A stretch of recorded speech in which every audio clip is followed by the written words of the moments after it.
I'm going to pass around a sheet of paper like this. It's a kind of a heavier cardstock.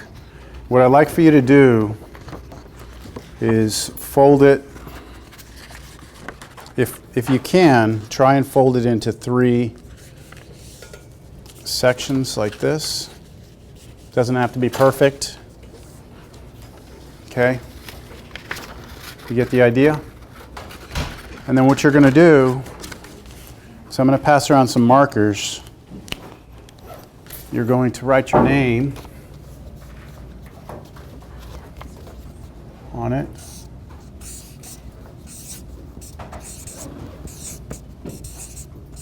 Like that. And then you're going to set it on your desk like that, facing me. And then I can call on you. Sound like fun? I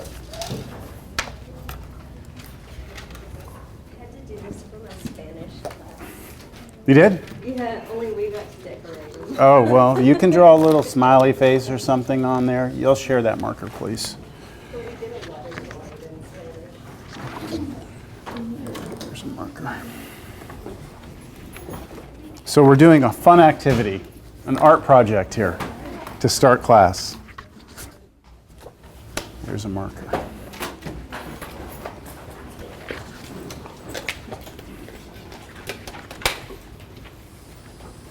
Are you comfortable on that side? You want to be on this side? You're all right there?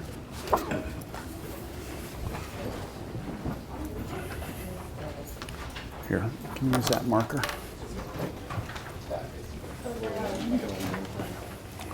I have extra paper in case you're having trouble with the origami part of the assignment here. It's just that first name, right? Just your first name.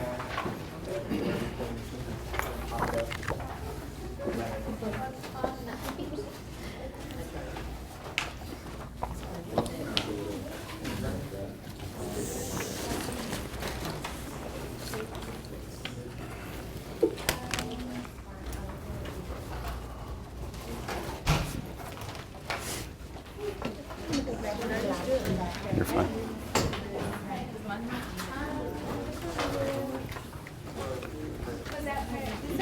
Yeah, I did all of them right.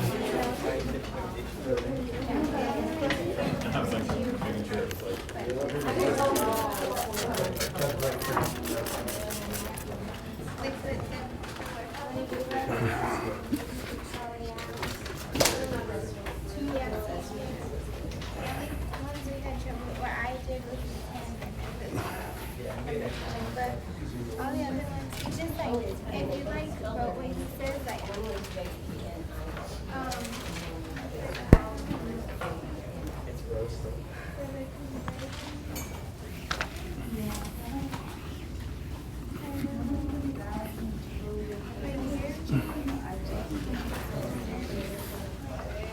And we'll get started.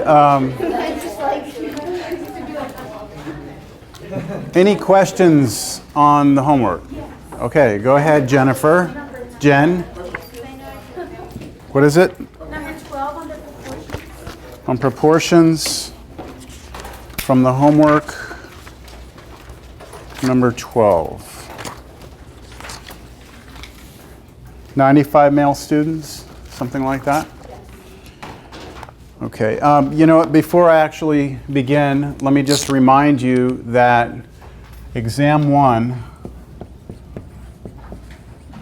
is going to be next Tuesday. And I'm gonna do this exam for the entire class period, so we're not gonna, meet, take a test, and then everyone stays around and then we do lecture afterwards. So I'm gonna give you, I guess, just a test day, all right? Now, I may not allow you the full 2 hours. So when I make the test, I'll see how long it is, and if it turns out that I feel like you should be able to do it in an hour and a half, then I'll tell you have an hour and a half, all right? But plan on being here and taking the test, and then you'll be free to leave. On Monday, we should have time to discuss the exam. All right. I also posted the solutions to the homework, and I sent an email to everybody about that. Anybody having any issues with, like, are they not matching up? Okay, if you go to the Canvas course under Files, you'll see all them. Who has had an opportunity to get to those? Anyone get to them? So they're there, you can see them. Yes? One of mine didn't match up, and that was number 13. After this one? The one you asked about? Okay, well, let's talk about 12 first. Okay, so I'm doing number 12 from proportions. If there are 95 male students for every 100 female students at Northwest Vista College, to the nearest 0.01%, what percent of the students are female? Okay, so there's 95 male students for every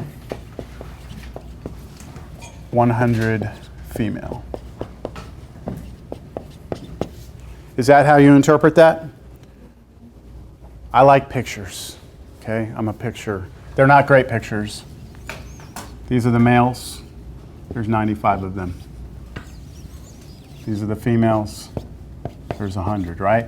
Now, it's not saying that there are 95 males and 100 females, and that's it, right? It's saying that's the proportion that we have, right? That is, for every 95 males, we have 100 females. So there's a little more females than males, yes? What is the question that's being asked? What percent of students are females? What percent of students are females? So what, did you try anything or? Well, I wrote it like I'm trying to find percent females. I read it over and then 0.1%. Okay. For equals 95 nurses or students. And you had too many things you didn't know, right? Yeah. Okay. That would have been, that sounds like the right approach following what we did in class, yes? But here's the issue. If you were missing something, right? So let me try and make this problem maybe a little bit easier to deal with. And this is what I've tried to encourage you to do, is if you're confused, make the numbers something a little easier to work with. So let's just say, for the sake of making this easier, we say that for every 50 male students, there are 50 female students, right? That means there's equal number. Then what percent of the students are female? 50%. Now, where are you getting that from? That's just thought, just thinking about it. How many students would there be together here? 100? And 50 out of that 100 would be 50%. And that's the same thing you have to do over here. How many students proportionally would you have here? 100. You would have 195. So you have 195 students total, right? Proportionally speaking, there's not that many students. There may be more or less in this college, but and there are 100 females.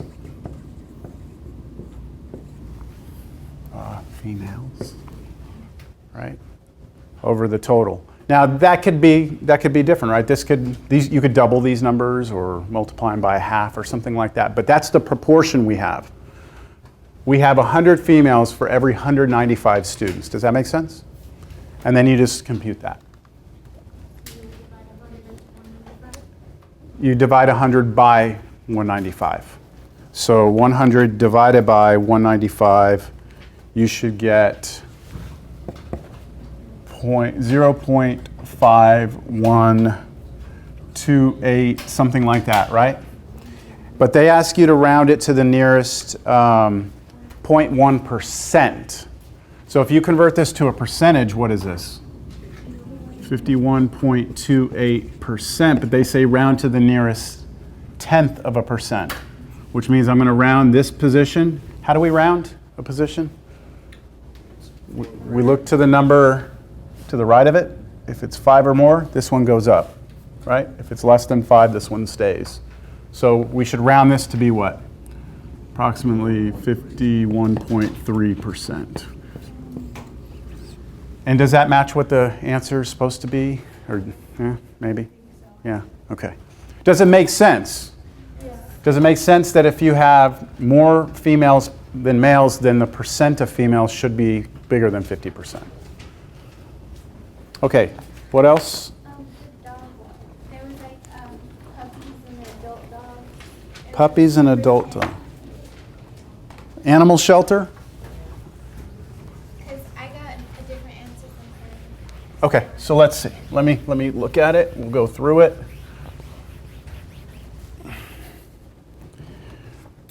Okay, at a certain animal shelter, the ratio of puppies to adult dogs is 7-4. Ratio, they're telling you this is a fraction already. 7 puppies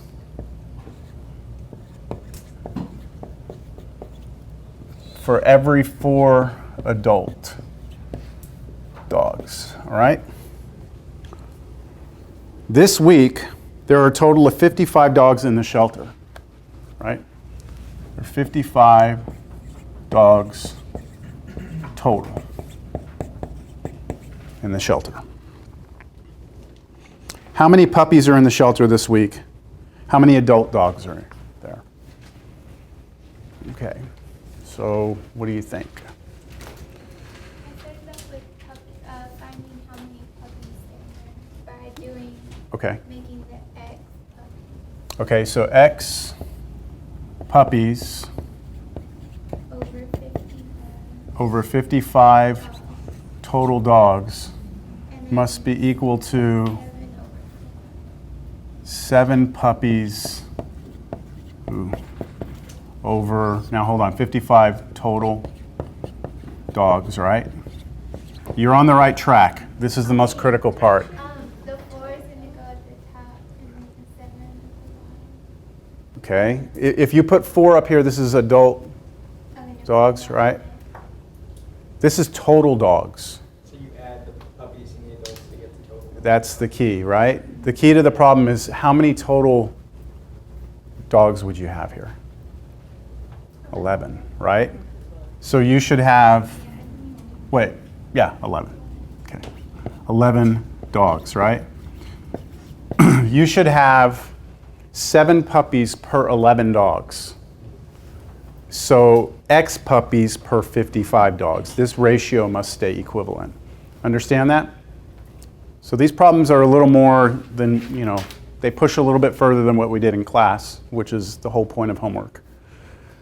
And then you do your thing, right? How do we do this? Cancel the puppies? Cancel the total dogs? Notice that when we're canceling these, we can cancel them because there's the equal sign.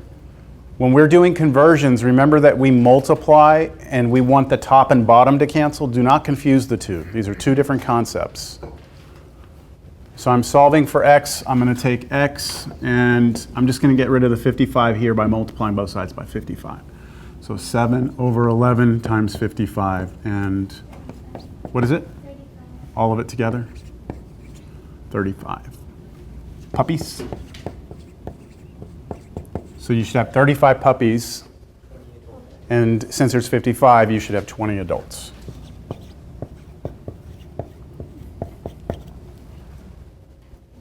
Make sense? Okay. All right, that's about 10 minutes, about as much time as I want to take. On 13, we can talk about that maybe afterward or something. All right, so we are going to continue with conversions now. So does everyone have their little cheat sheets from last time? And good. These little name things, they should help me. I know they're kind of childish, but got to do what you got to do.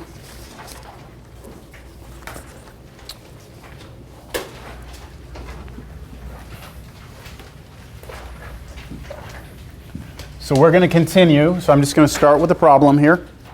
We're going to do 96 ounces is how many pounds? LB, pound. LB, sometimes you'll see LBS, pounds. And I was thinking about this. My dad was on his phone the other day, and we had to do a conversion for something. I don't remember what it was. And he just used his phone, right? And in the real world, that's probably what we would all do, right? Just go to, you just go to Google and type in 96 ounces to pounds, and it'll spit out the answer. We all understand that technology is there. But what we're trying to do is understand how this thing called dimensional analysis works, how you actually convert from one unit to another. So for this, we need to look on our little cheat sheet and see if there's any way that we can connect ounces and pounds. So is it here? 1 pound is 16 ounces, right? 1 pound is 16 ounces. So what I'll do, let's see, where did we end up last time? I think we stopped at that table back there. I don't remember. We'll just start here today. So who's up? Lena, Bianca, Rebecca, John, Paul. Help me out. Try and stay in line with what I did last time. Well, I'll help you start. How about this? Since this is like Thursday, we're all ready to check out and start the weekend, right? I'm going to do that. And now? 16 over 1. 16 what? Ounces over 1 pound. Okay, so let's see. 16 ounces over 1 pound. Now, what do y'all think? Switch? Why?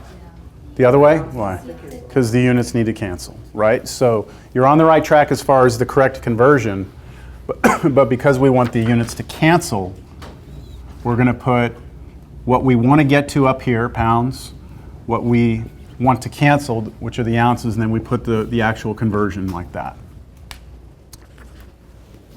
And now when you cancel out the ounces and multiply the numbers, 96 pounds over 16 ounces, so 96 divided by 16, 6, so 6 pounds.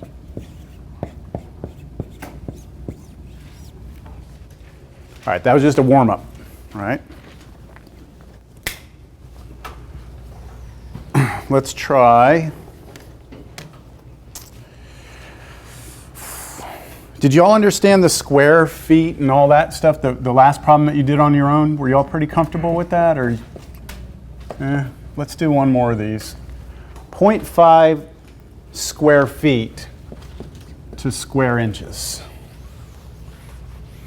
All right.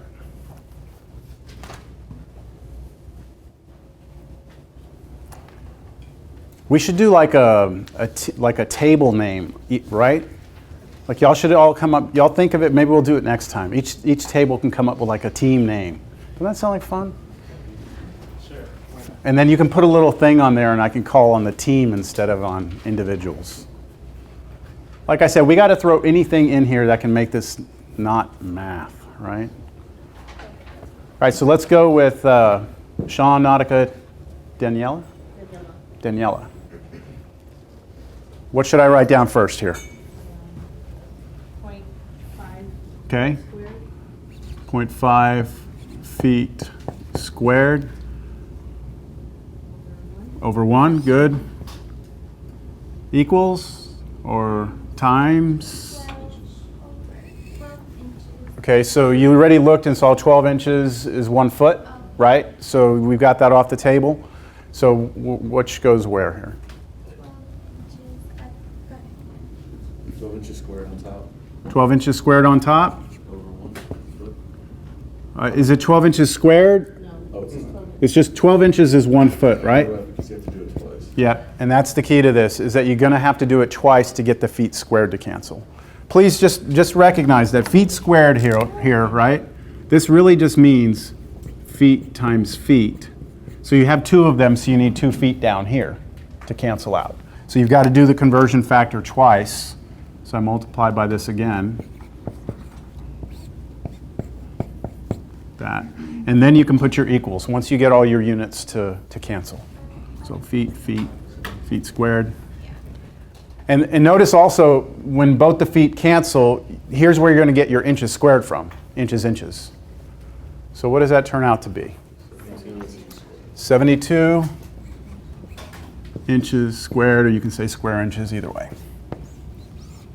There you go. Good. All right. Moving along. 2.05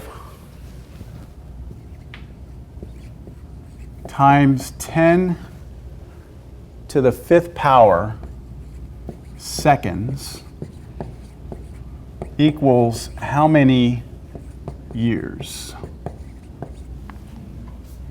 Now, this is more interesting. And we don't have anything on here that converts time, right? But fortunately, we all know time, right? We've been using it for a while now. So what do we want to get from? Seconds to years, right? Seconds to years. So start like we've always started. Let's see, Jennifer, did we already? No, you asked the question at the beginning of class, but so I'll let your table start me out here, whoever. Or you put AK and mom, so do you prefer mom? That's what I'm called most of the time. Okay, mom. You'll be the class mom. Okay. That tends to happen. Okay, you got to bring the cupcakes and stuff. Okay. All right, so what do we start with? Just write it down, right? 2.05 times 10 to the 5th seconds over 1 times. Now, this is where things might get a little hairy. Do you know how many seconds are in a year? Okay, what do you know? There's 60 seconds in 1 minute. You know that, right? Hopefully. What else do you know? 60 minutes in 1 hour. 24 hours in 1 day. And 365 days. 52 weeks. We could have done weeks in, what, 1 year? Now, the reason I'm not doing weeks, is because it would have just added an additional conversion factor. We would have had gone 7 days per week, then 52 weeks per year. So, we're all comfortable with that? Okay, here we go. What? Oh, okay. So, where do we start? We need to get the seconds to cancel, right? Okay, so that means you need to come in here with something with seconds down here. I'm just going to put sec. What do we know about seconds? There's 60 seconds in 1 minute. That means I'm going to have minutes on top and 60 seconds down here in 1 minute, right? All right, so that's going to get my seconds to go away. But now I'm left with minutes. So I've got to get the minutes to go away. So my next conversion is what? Minutes and hours, right? So 1 hour over 60 minutes. And that will allow my minutes to cancel. But now I'm at hours. So 24 hours in 1 day. 1 day. 24 hours. I did that right? Hours. Hours cancel? Now what? I'm almost there, right? I need days to cancel. 1 year up here. 365 days. All right. Days cancel, and I'm left with years. So what you need to do is look at this as one big operation. You're going to go everything across the top first, all the multiplication of the numbers. This times 1 times 1 times 1 times 1, so it's just going to stay 2.05 times 10 to the 5th over, and it's going to be years, over 60 times 60 times 24 times 365.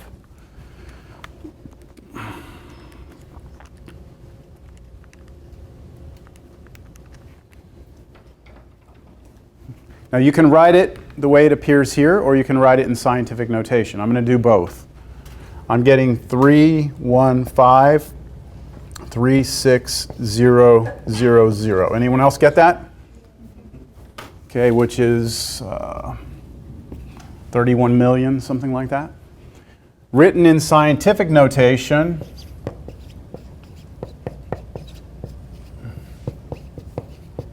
it would be, what, 3.1536 times 10 to the 7? So that's how many spaces it would be? 1, 2, 3, 4, 5, 6, 7. I won't count the commas this time. There we go. And so you can do that on your calculator. We did these problems in the very beginning of scientific notation, right? So what do you get? Anyone want to tell me what it is or what they get? No? Nobody wants to share? Oop. What do you got? 6.5 times 10 to the 11th. 10 to the 11th? Something's wrong there. Oh, wait. Did you multiply? No, I didn't. I got 10 to the negative 3. Okay. What'd you get, Sean? Try. Anyone else want to? 0.00. 10 to the negative What? 6.5 6.5 times 10 to the negative 3? Yes? I'll do it. That seems reasonable. Where's my little, there it is. 10 to the 5 divided by 3.1536. 7. Oh, who did the 11? Who gave me that? Okay, are you using this calculator? Okay, so what you have to do is you have to separate, you have to use parentheses. So look, this is mostly for people, and well, anyone who's trying to put it all in one line. If you're going to try and type all of this in at one time, here's the way you have to do it. You have to go 2.05 times 10 to the 5. You have to put that in parentheses, then divide by parentheses, and then this, 3.1536 times 10 to the 7. Here's why. You want to see why? Why you got the answer you got? This is correct. This should be correct, this answer. We'll talk about what that is in a second, but the reason why you have to put in parentheses in your calculator is because if you do not, right, do not, your calculator is going to work from left to right because all you have is multiplication and division. It's going to take this number times this number, then divide by this number, then multiply times this number. Instead, see, we're supposed, that 10 to the 7 is supposed to be dividing into it. So your calculator is going to mess that up. You understand? Yeah, I got the right answer. Just it's not in scientific notation, so I kept thinking it was. Oh yeah, so we're just going to move the decimal over. So which way do we move the decimal if there's a negative? Right. Right? Left. Think about this. Negative exponents should give you small numbers. Positive exponents should give you big numbers. So to make this smaller, we have to go this way. So 1, 2, 3, like this. You should be getting 0.0065 years.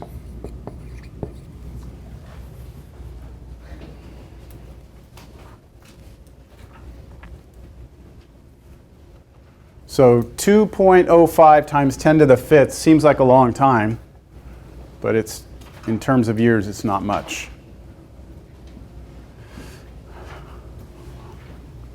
All right, let's try another one. Were there any questions?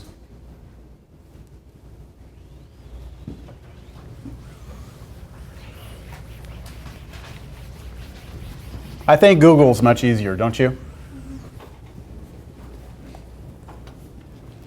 All right, how about this one, 88 inches per second. Convert that into miles per, you want to do per hour? Let's do miles per hour. It's miles per day in here, but I'm going to do miles per hour.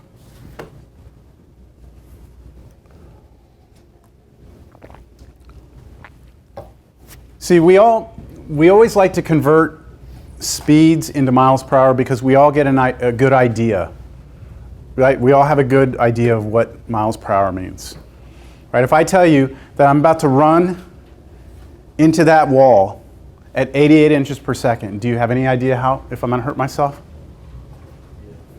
You think I will? 88 inches per, do you think I'll die? No? Break anything? No? 88 inches per second. How fast is that? See, do you agree it's hard to get a good idea of what that speed is? If I tell you I'm going to hit a wall at 88 miles per hour, there's no question about what's happening, right? If I say I'm going to hit the wall at 8 miles per hour, you have a good idea of what that is also, right? So we all have, miles per hour is something we all have in our minds. So let's convert this over to miles per hour, inches per second. So this problem is different than what we've done before because you know how we've always done like whatever it is we're trying to convert over 1? Well, this time we're given 88 inches per means fraction, okay, per 1 second. So instead of having just 1 unit, inches, when we say inches per second, it's inches over second. And I want to convert that into what? At the end of it all, I want this to be converted to over here miles over hours. So you've got to get inches to turn into miles, and you've got to get seconds to turn into hours. We're going to need a series of conversion factors to make this happen. So what would you like to start with first? You want to do the inches to miles, or you want to do the seconds to hours? What's easier, do you think, for you right now? Either one? Let's pick one. You want to do the distance, or you want to do the time? You do distance first? Okay, so we got to know how to get from inches to miles. Is that on here at all? I don't see inches to miles. I see miles to feet. Do you see miles to feet? So let me write that down. This is just, keep in mind, this is what we're trying to get to. Miles per hour. What I know is that 1 mile equals 5,280 feet. Okay, that will get me from, but that'll get me from miles to feet. I need to get from feet back to inches, right? So what do we know about feet? 1 foot is 12 inches, right? So I'm going to need these two conversion factors to get myself from inches over to miles. So let's see, let's go around. We've done, did we do the table already? Gerald? No? Not today. No, let's do it. What do you want to start with here? Whoever at that table. Anyone? 12 inches on the bottom. Good. Good. 1 foot. Let's keep going.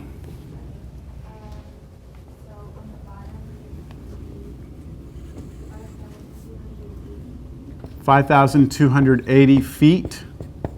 And on 1 mile. Does everyone follow what just happened? Yes?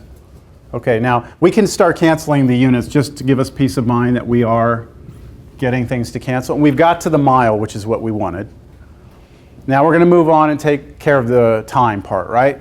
So let's move on to Carlos, Aspen, and you're back. Okay. So who wants to keep going with this over there?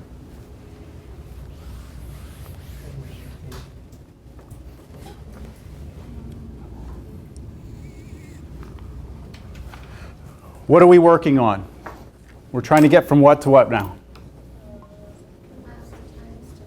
From Seconds, right? This seconds, we're trying to get it to hours. So, tell me about it. 60 seconds is what? 1 minute?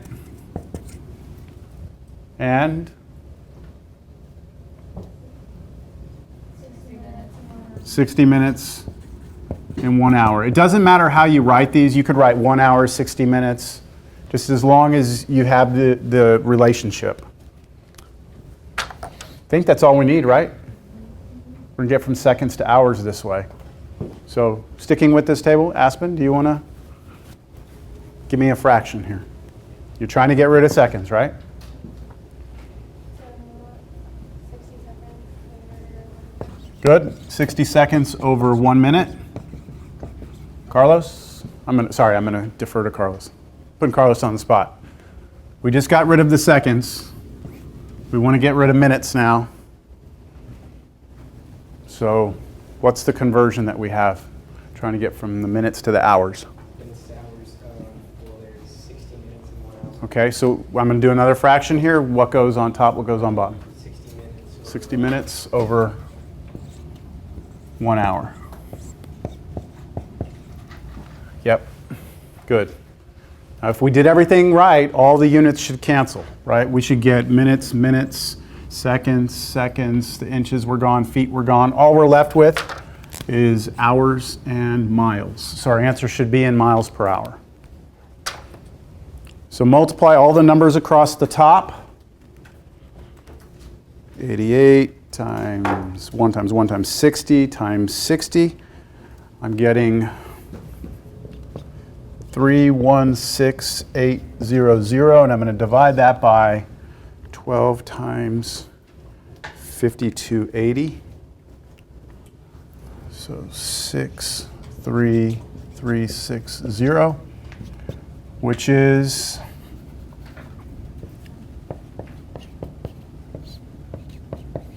what is it? It's 5, what? Even? Yeah. It's 5 flat? Now I'm going to write mph because that's the way we like to write miles per hour, but do we all understand that that really means miles per hour, meaning a fraction? 5 miles per hour. I don't know, that probably hurt a little bit. I don't know. Walking is slower than that, right? I mean, right? Walking is a little slower. Depends on how fast you walk, I guess. But. All right. So there's a lot involved there, right?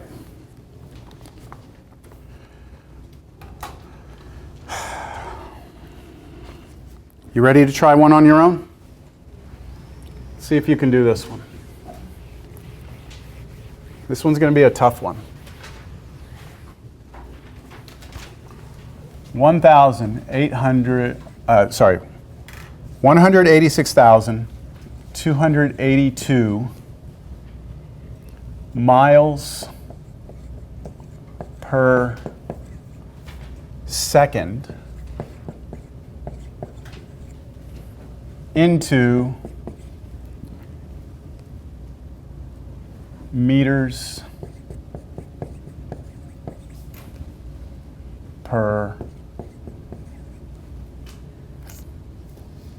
minute. That's going to be a huge number. You can use that if you want. So I'll help you just get started. You're going to have to go from miles to what? Meters. And you're going to have to go from seconds to minutes. Okay, enjoy. Y'all can work together, help each other out if you'd like. Get that team camaraderie going.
kind of doing it up here as you're working.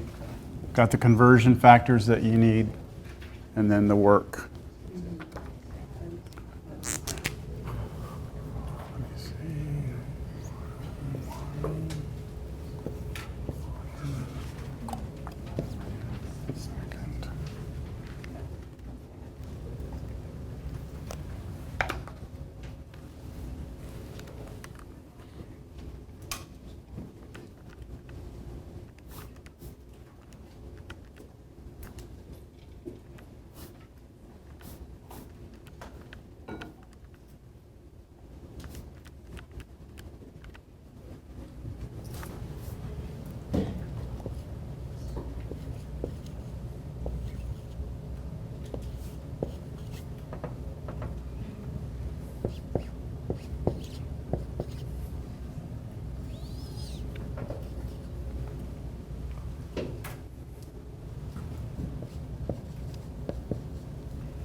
Quick show of hands. Anyone else get this?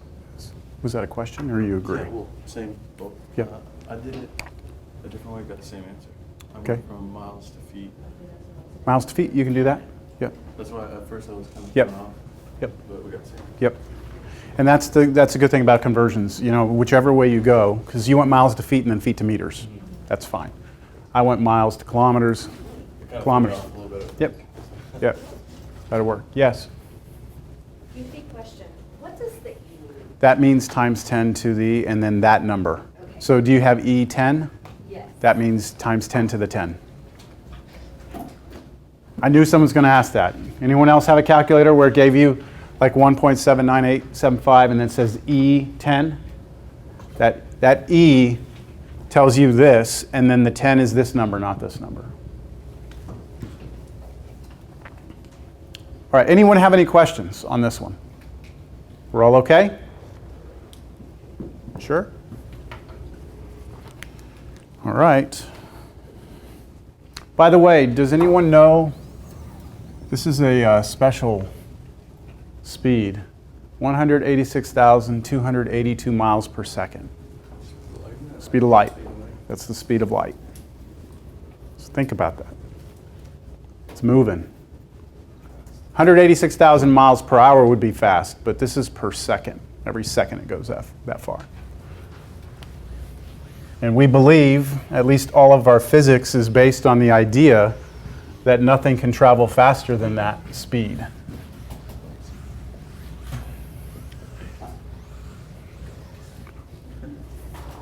You've heard of Einstein's theory of relativity before? Heard of Einstein, I'm sure. Would you like a quick little intro to the theory of relativity? It's a real simple example, all right? Let me see if I can make it make sense. All right, so let's just say I'm standing here. Here's me. And I have a ball. And I'm going to drop that ball. It's going to bounce, and it's going to come back up, okay? So drop the ball, bounces, comes back up. Let's just say, for the sake of making this easy, that I dropped it from a height of 5 feet, and when it bounced back up, it came up to 3 feet. Okay, so I dropped it from 5 feet, went down, hit the ground, came up to 3 feet, and it did all of that in 1 second. All right? What was the speed of the ball?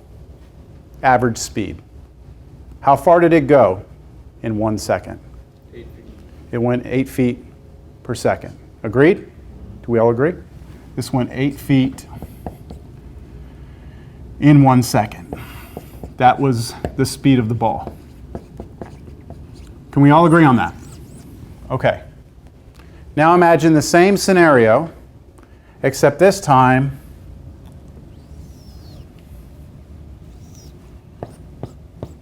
there's a train track, and there's a car on the train track, right? And this is moving, and I'm standing inside the car with the same ball, and I do the same experiment. In fact, let's act like when you were watching this experiment, you were inside the car with me. All right? So this is what you saw, right? Dropped 5 feet, went up 3 feet in 1 second. Now, instead of being in the car with me, let's say you're outside the car and you're watching me go by. Yes? When I drop that ball, what are you going to see? It's going to fall, right? But I'm moving this way too. So when you see the ball drop, it's going to go like this, right? And I move too. And then the ball's going to come back up to 3 feet. It's going to be 3 feet high here. It would have dropped from 5 feet there. Yes? Do you agree? How far did the ball travel? Where's a red marker? Anyone have a red marker? Where are they? Throw it. Oops. I was afraid it was going to go right in my Spurs cup. Okay. Good throw, bad catch. Okay, so it went here, and then it went here, right? All right, if you look at this, this is a right triangle right here. And we know that with all right triangles, the hypotenuse, right, is always longer than both of these sides. So this, no matter what, is bigger than 5, agreed? And then this hypotenuse of this right triangle is bigger than 3. So from the observer on the outside, it looks like the ball traveled further than 8 feet, right? In the same amount of time. So which is it? Did that ball travel 8 feet per second or more than 8 feet per second? That's the theory of relativity. It all depends on where you are in the universe, where your perspective is. Everything is based upon where you are. Like, am I moving right now? Technically? How? How am I moving? I might be like vibrating a little bit or something, but am I moving? We're on the Earth, right? The Earth's rotating, so we're moving. The Earth's going around the sun. We're going through our solar system, right? But it doesn't feel like I'm moving. So if you're standing here in this room with me, we're all moving together. It doesn't look like we're moving, right? But if you're standing on the moon, then you see these people spinning around in a classroom, right? So it's relative. It's all relative, and that's what the theory of relativity is about. In a nutshell, easy way to understand it, that's what it is about. So.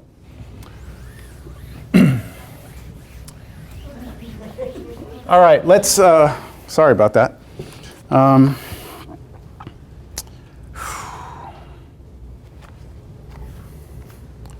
The total amount of fresh water on Earth is estimated to be 3.73 times 10 to the 8 cubic kilometers.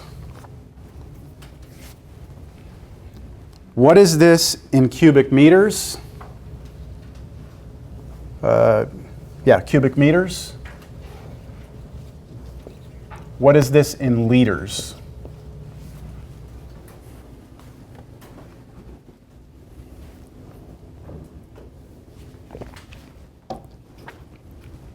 Everybody know what a kilometer is? Well, 1 kilometer is how many miles? 0.62. So a kilometer is more than half a mile, right? More than half a mile. So imagine you have a big block that's like half a mile wide by a half a mile tall, right? By a half a mile deep. Fill it with water. And then take that many of those. 3, 7, 3, move the decimal point 1, 2, 3, 4, 5, 6, 7, 8. 373 million?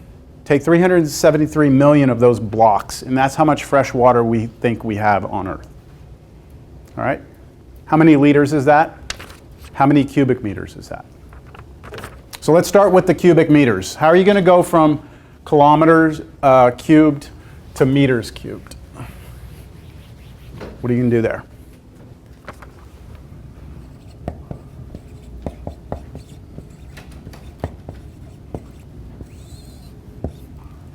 I left off, we were here, we're up here. Caesar, Juliana, Shivani, and Alex. I already kind of set you up here. We're trying to do this one.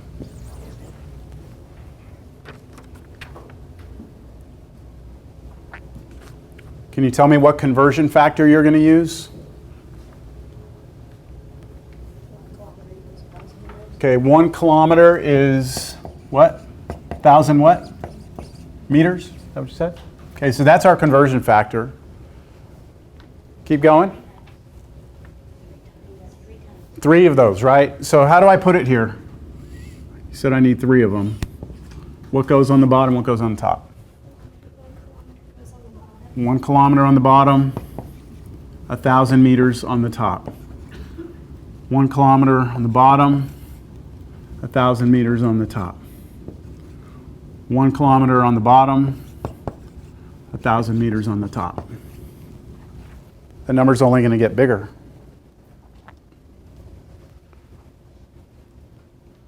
I'm going to show you something real quick. Let's do our cancellation. Our kilometers go away, don't they? What's another way of writing 1,000? I can write that as 10 to what power? 10 to the 10 to the 2 is 100, right? 10 to the 3 is 1,000. This is another 10 to the 3, and this is another 10 to the 3. Do you agree with that? So if you really want to look at it, this is 3.73 times 10 to the 8th times 10 to the 3rd times 10 to the 3rd. Now the reason I'm writing it that way, missing one, sorry, 10 to the 3rd. The reason I'm writing it that way is because we can do this pretty easily by just using properties of exponents. Do you remember from exponents that if you have the same base and different powers and you're multiplying, that you do what to the exponents? You add the exponents. So since these all have the same base, 10, 10, 10, 10, I can add up these numbers and I would get what? 17. 17? 10 to the 17. This is also in meters cubed. So this should be 3.73 times 10 to the 17. If you did that on your calculator, you should get the same thing. Do you? Did anyone do it on their calculator? And you got the same thing? Okay. So this is kind of a shortcut if you realize that 1,000 is 10 cubed. If not, you would have to just get on your calculator, do this times 1,000 times 1,000 times 1,000, and then put it in scientific notation. Questions? All right, what about the next one? Where are we? We've already done everyone? Right, we've gone around? So we'll start over. We're back on, do y'all have a name yet? No? Okay. Just erase that. I needed that.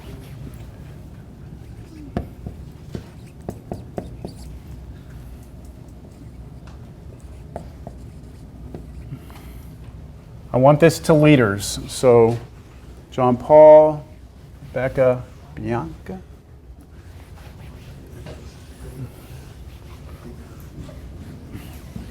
What are y'all thinking? Lena, any ideas?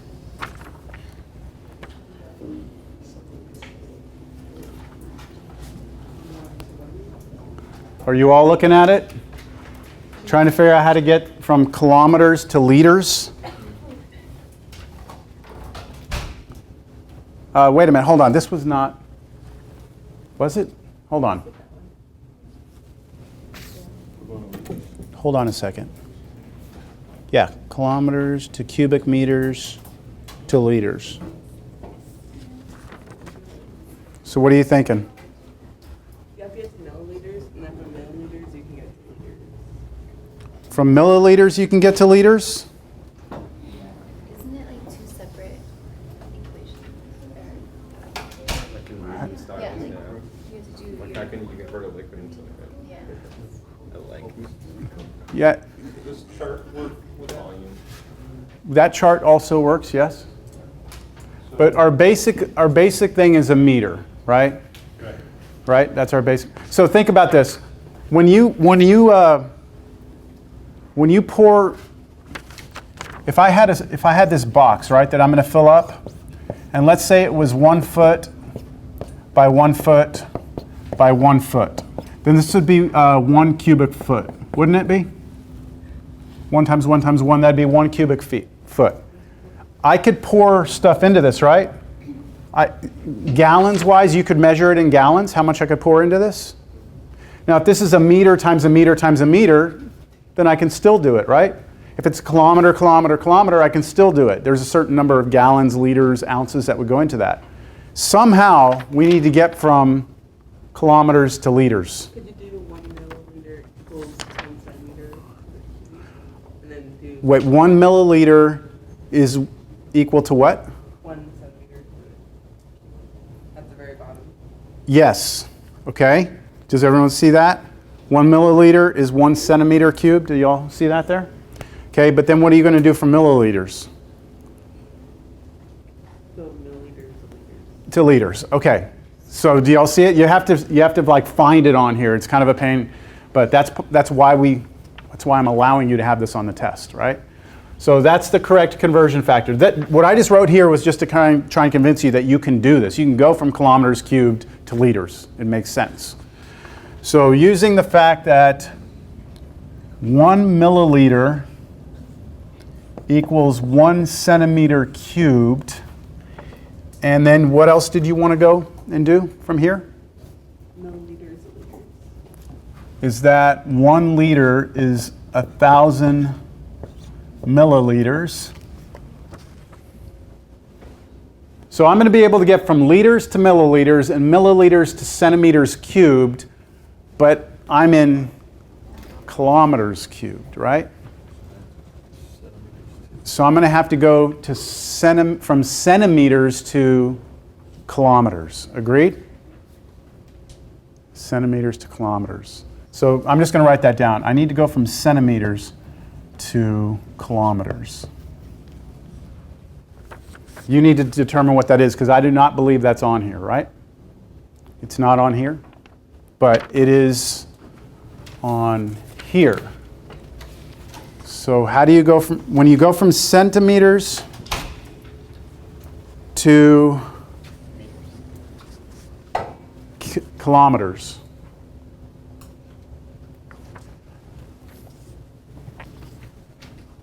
You know what, I think maybe y'all might be having a problem with this because they're not, could you do that? Could you do meters to kilometers? Okay, what would that be? 1 kilometer. 1 kilometer is 1,000 meters. That's okay. Centimeters to meters. Yeah, yeah. Now let's go from centimeters to meters. There's 100 centimeters. So where are you seeing that? When you're on centi, right? Is it 100 or? You're saying 100 on this side or this side? It's 100 centimeters in 1 meter. We could do it this way. It's a lot of conversions to do, right? But that is a path to get us there. Any questions? Here we go. Is it the only path? It's probably not the only path. Because you could have gone straight from centimeters to kilometers. But I did that just because I think that made the most sense, I hope. All right, what do you want to start with here? Kilometer, let's kill off our kilometer cubed, so we're going to need to use this one, right? How many of these? 3 of them. Oh my goodness, okay. So what goes on the bottom? 1 kilometer. What goes on top? 1,000 meters. And I need to do that 3 times.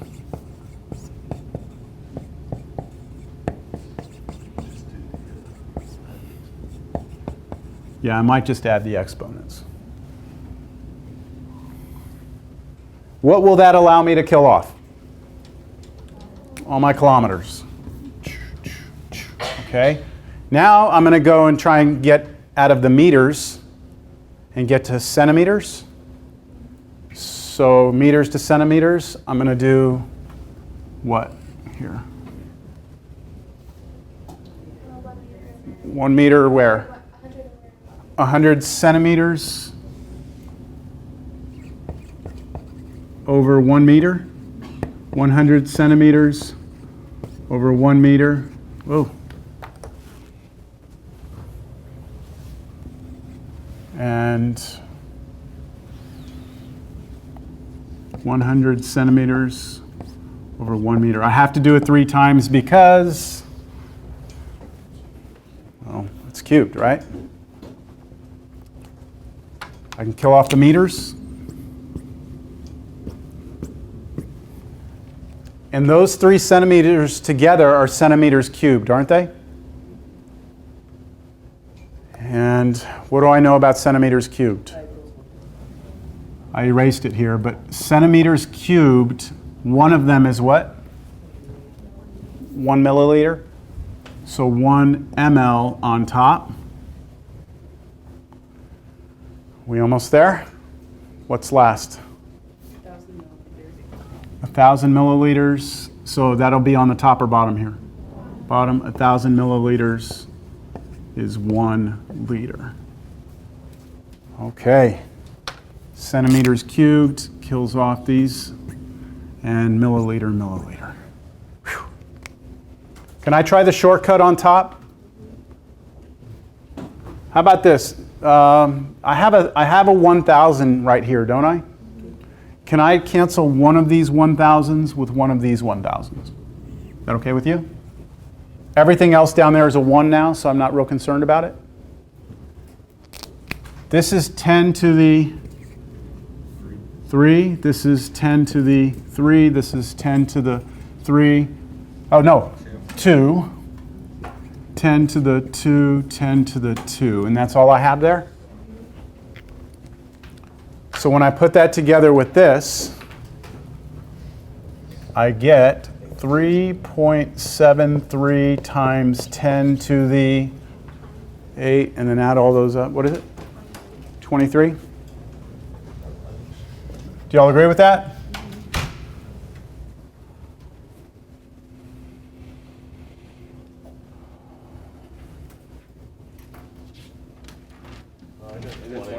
Yeah, that doesn't.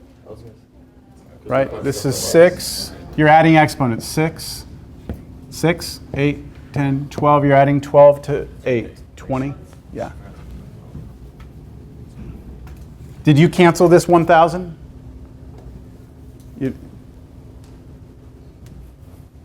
10 to the 20 what? Liters. You're going to be out there for a while. That's a lot of liters. That's a lot of water to drink, huh? All right. So I think in terms of the word problems, that's it. You should be able to at least get going on your conversions. Happy with that? All right. Did y'all like a 10-minute break last time? Or do y'all, yeah? Okay. We'll do a little break here. I have 1:45. We'll be back at 1:55.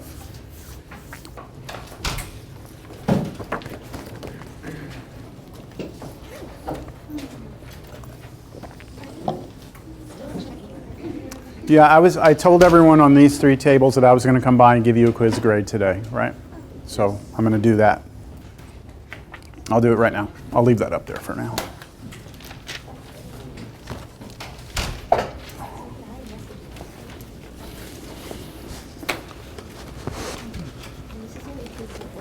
You're good.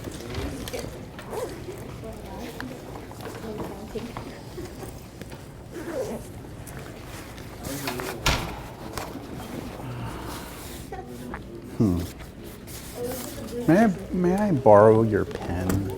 Sure? Thank you. Okay. Juliana. Get you on here. There you are. Okay. So everything going okay for you? No issues? Everything is organized? Very good. Just remember the solutions are online. No guarantees, but... All right, Alex, we talked last time, so you keeping up? Yeah. And going okay?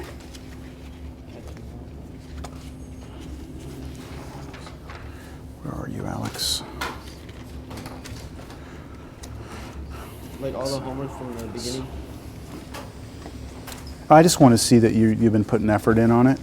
You know, I mean, I'm not going to check and say, you're missing one. So is it Alexis? Yeah. Okay. Sure. I have to go by Alex because they were close. Yeah, I had another Alexis, a guy in my class last semester. I had him for 2 different classes. It's actually a little more common than you would think. Yeah. So, all right, so stay on top of it, and if you have questions, contact me. Let me take care of Caesar here. Caesar, how are you doing with your homework, sir? Are you keeping it all in one place? Kind of. Good. All right. So what do y'all think? What do you think your issues are going to be on the test? Any concerns? Panic attacks or? Right now, mine is the calculator. I'll get one by this weekend. Okay. Make sure you use it a few times before you come into the test. I've had people like unpacking their calculator, like taking it out of the wrapper, you know, like right before the test, and they don't know how to use the keys. Just make sure you're comfortable with it. Okay. Yeah. You panicking? You think you'll be comfortable? It's gonna come What? every- I don't know. I'm not good with tests. Yeah. It'll get in my face and I'll forget everything. You'll freak out. Okay. Like I had told you, try and practice at home. Like, put everything away and, look off these problems. Just like work through. Just pick like 2 or 3 out of each homework section. Just try them. Just kind of randomly. Yeah. Okay. Nice. I'm just having trouble on this stuff. The conversions? Everything else I'm fine. Okay. No issues? You're good? Okay. You don't have bad test anxiety? I was an academic decathlon in high school. Okay. So you're good. You can deal with the pressure? Yeah. So is that like speed stuff where you'd have to like answer real quick? Study and study and study and take some tests for fun because we're idiots. And Like written tests? written test, math test, Okay. multiple choice. Okay. So what kind of math did you do in high school? Like where'd you stop at then? Well, class-wise, I took college algebra, Yeah. but for academic, it was some other Yeah. stuff. I don't Yeah. remember. I just know that it was not anything we were doing in any of my classes. Yeah. What is your major? Digital media. Okay. So you don't need the rigorous math. That's good for you then. You just get through it, right? Yes. All right, Aspen. Yeah. How's it going for you? Got it. Good? Any issues with it? No. Do you feel like weaknesses? Like, man, my arithmetic. Just equations, like to remember which equation goes with what. Okay. All right. Okay. So, are you doing your work on there? You got to be careful with that. Well, for these I did. Okay. Like the smaller ones, but like Okay. the last ones that we did, like all of them. Yeah. Okay. Good. But for Good. these, they were like. That's fine. That's okay with me. See, Amber, how are you doing? We were talking about you last time. Bad or good? No, we were just wondering. I remembered your name, but then you weren't here. I was like, and where's? Oh. Okay. So how's it going with you, homework-wise? I'm doing good. Yes. Where are you doing it? I'm coming by to. Oh yeah. Last time I came by and checked everyone's homework for a quiz grade. Oh, okay. I was like, So yeah, I'm not just coming by to chit chat. Yeah. So I'm looking just to see where you're doing your homework, just to give you credit for the effort you're putting in. in this one. I'm just writing this because I have to go back to your videos and find that That's- notes from yesterday. That's fine. That's fine. So good, nice, neat writing. You have any problems with the arithmetic stuff, order of operations or anything? No, you're okay. Okay, that's all. Just keep the work up. Don't fall behind. That's the main thing. And let me make sure I got you here. And who's here? I think I'm missing Carlos. I'll check with him later. Our homework for like today is gonna be this, right? You will do all of that. Let me see, and all of that. Yeah, it's a lot of work. Yes, it's a lot of work. So we're doing the homework ones and not like the practice. Yeah, this is what I'm going off of in class. I'm going off the practice. You're going off the homework. Like all of the practice. All of it, and everything. homework, and I was like, oh, maybe he just needs them. No, no. Okay. Sorry about that. I did mention that in class. Yeah, but I already did it when you mentioned Okay. it. All right, so let's see. Over here, Lena, how are things going for you? Good? Where are you here? Carolyn, that's why. Okay. All right. Oh, and you'll write in pencil on the test, probably? Okay, yeah. Good. I have a pencil that day. That's okay. Good. So you running into any issues? Like keeping up with it, like time-wise and stuff? You're all right? Not really. Okay. I just like after class, we'll just like go to gyms and like sit down and do it. Okay, good. All right. Okay, you're good. Rebecca. Let's see here. How's it going for you, Rebecca? You nervous about test or you feel good? Okay, like there's some problems I get stuck on, but Yeah. like I get mostly like all the stuff we have learned. Okay. It's like the harder problems. Yeah. So you're just doing them in there? Yeah. Attaching them. That's perfect. Okay. Very good. That's all I want to see. All right. I'm not checking you. I got you last time, right? So, but you can take this, start signing it. Can we put simple stuff like that on there? You didn't say we couldn't. When you handed it to us, you didn't say you can't, right? I didn't say you could either. No. Here's why. No. Here, I'll give you a new one. Listen. Look, here's. Yeah, I should probably mention this. I'll mention it when the class starts back again. Here's two fresh ones. Okay. Do you want those? So I'm not allowed to write like decimal to the left if I go up. Maybe I'll let you do that, but I have to tell everyone the same thing. Okay, so hold on. Oh, you're a teacher. All right. Do you have a question? Yeah. The conversions, I gotta count them. Here, let me take that real quick. Hold on, let me take this. I know that's gonna be what's gonna Get you. Okay. It got me last time too. Okay. It's the middle part that I really have struggled with, like what to convert first and stuff. So,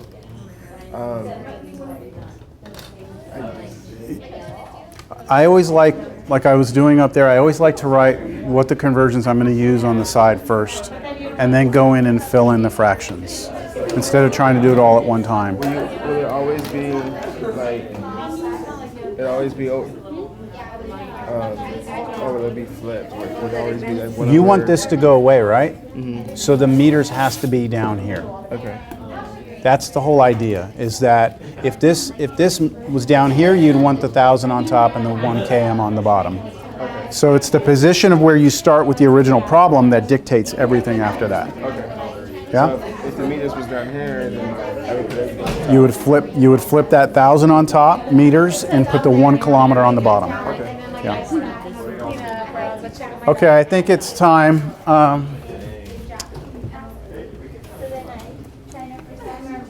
Let's see. Bianca and Carlos and John Paul. I need to check you all off, but we'll do that maybe right towards the end. Is that all right? Pardon me? 2 minutes? That's 154? Okay, we have 1 minute. You have 1 minute.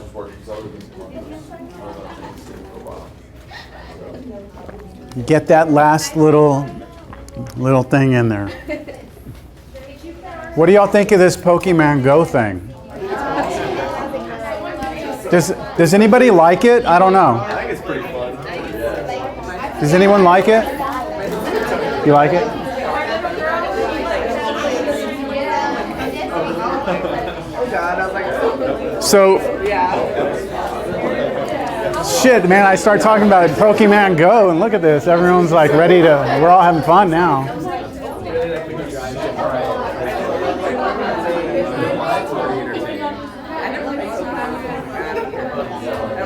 Wow. Yes. I'm gonna pass that around. Give me a second. Roaming the world with no guide. Okay, is everyone ready to continue? Sounds to me like you all want to go outside and look for Pokemons or something. Do you play? I know very little about that. Okay, I'm gonna pass the sign-in sheet. All right, everyone. I did not realize that was gonna open. It's a huge fad. Everyone ready? Aspen, you ready? There's no. You're out of time, Aspen. Wow. You all like Pokemon. That's pretty cool. I don't know much about it, but here's what I will say, and I only have the right to talk because this is my class, so I can talk about it. Okay. I think it's kind of weird. Like to me, it's kind of neat, like a cool idea, but it's also very scary because what I can see is that as this adapts into different things other than chasing little Pokemons around, is that you're actually now integrating the technology into the real world, like, you know, location-wise. And so what you're going to see is more people walking around totally embedded in whatever it is they're doing electronically, paying no attention to what's going on around them, immersed in some other world, as if we're not already bad enough, right? It's bad enough that I give you a 10-minute break, nobody talks to each other at all, everyone's just on their phones. I mean, I'm not saying you, I'm not picking on you, but I mean, we are just so immersed in our own little worlds already in our phones. Just imagine if, you know, you're walking around and you see some person that's like got some headset on and they're like, who knows what they're doing, right? Who knows what their virtual world is, right? They could be looking for more than Pokemons, you know? It can be a lot of different things, right? We're just headed in some really, really scary places. You know, but then at the same time, I mean, you know, what if you could walk in, you know, to these like museums, or you go to the Grand Canyon, and you know, you've got all this interaction that you never could have had before. You know, you go to a World War II memorial and bring up video of a battle. I mean, there's a lot of things that could be used that could be really cool. A totally different experience. But I'm more worried about the guy who's going to like run over the kids down the street because he's doing something while he should be driving. But okay. Anyways. All right. We are going to move on. I guess I'm not going to write on the board with your pen. Thank you. We're going to change gears completely now. This will be the last topic on our exam. All right. We may not finish it today. We may have to pick up some of it on Monday, but I think for the most part, lines are something that we are familiar with, all right? So when we talk about lines, we have to all first agree upon a few things and make sure we're all kind of at the same base point here. When we deal with lines, we're talking about a flat sheet of paper, right? Which we call two-dimensional. This is a two-dimensional surface. It actually has a name. It's called the Cartesian plane. But for us, we'll just say it's this cross that we draw, and we call this thing the x-axis, and we call this the y-axis. This all sound familiar to you? Then if I draw some line on this plane, that line actually represents an infinite number of points. So I have a point here, a point here, a point here, and every point in between, right? That connects together to create this straight line. Every single one of these points, I can get to it by starting at this place right here, which we call the origin. Okay, so this is called the x-axis. This is called the y-axis. This is called the origin. And to get to, let's say, this point right here, I could just walk straight out there, couldn't I? But to make it so that we all have a systematic way of getting to that point, we give this point a set of what we call coordinates, and we write them x, y. And what the x represents is how far we would walk out parallel to the x-axis, and then the y represents how far we would walk out parallel to the y-axis. If the x number here is positive, we move to the right. If it's negative, we move to the left. If the y is positive, we go up. If the y is negative, we move down. Are we all comfortable with that? Yes? This is called an ordered pair.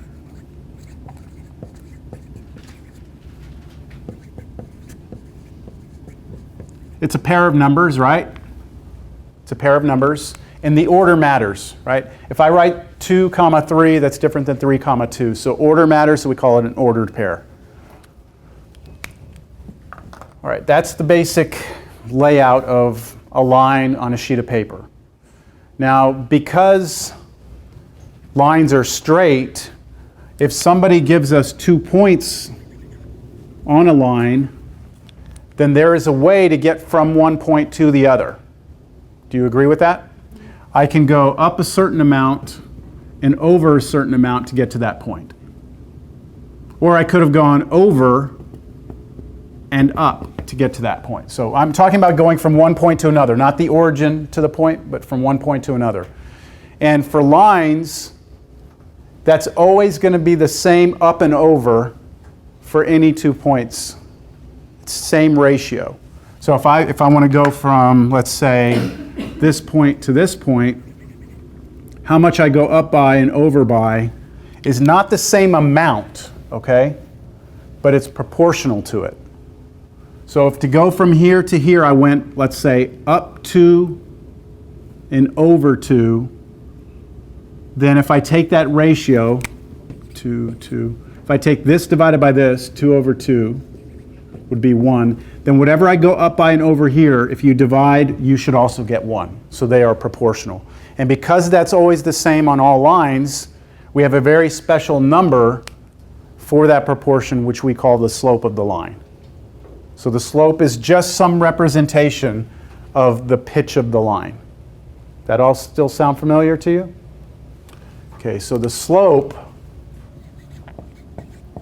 by the definition, the slope of a line is the rise that's in the y direction, right? Rises up and down, divided by what we call the run, which is the left and right or x direction. That's the definition of the slope of a line. It's how much you go up divided by how much you go over. Whatever that is should be the same for any 2 points on this line.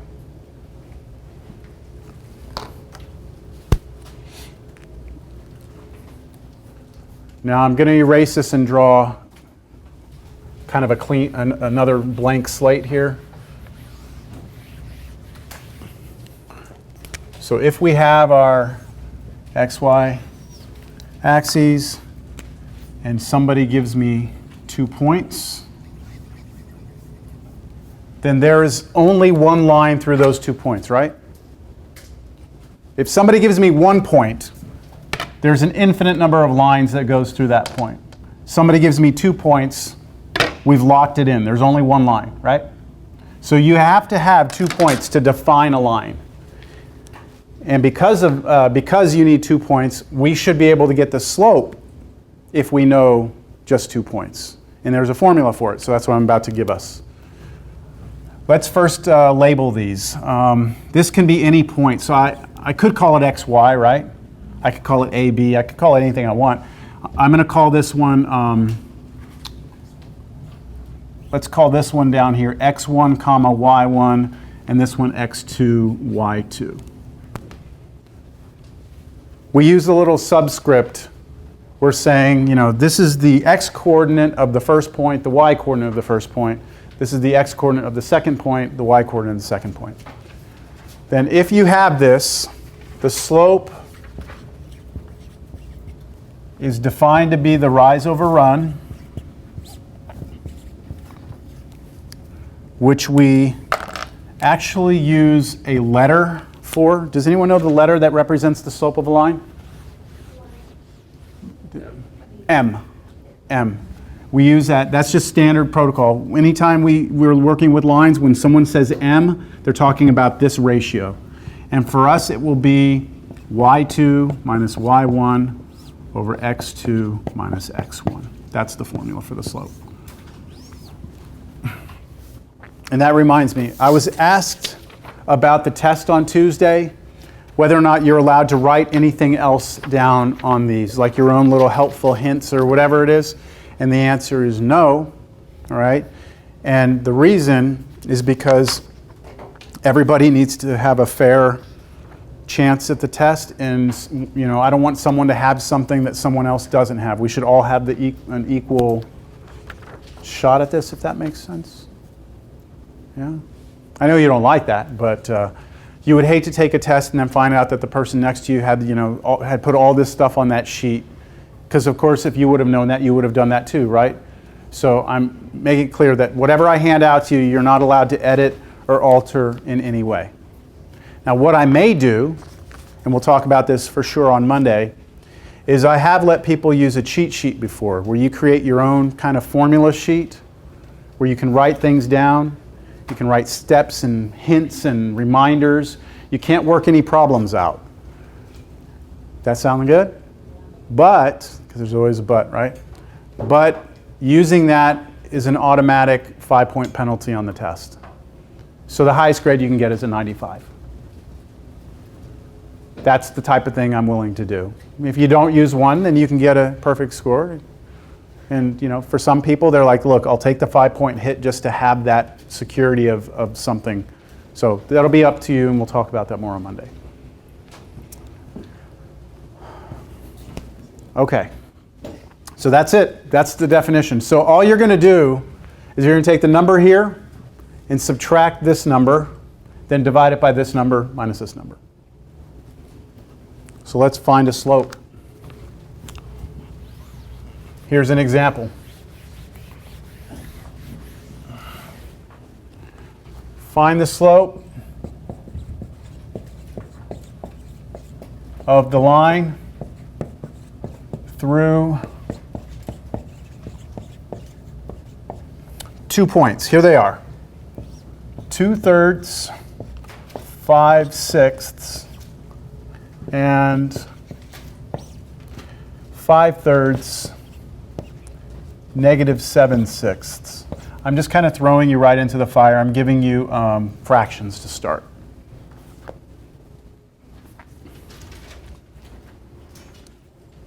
So you're just going to use the formula that I just presented to you, right?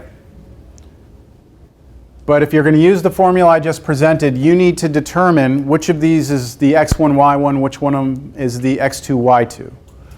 So I could, if I want, write x1, y1 here, just to kind of let me know that's what I'm going to use, x2, y2 here, and go to the formula, right?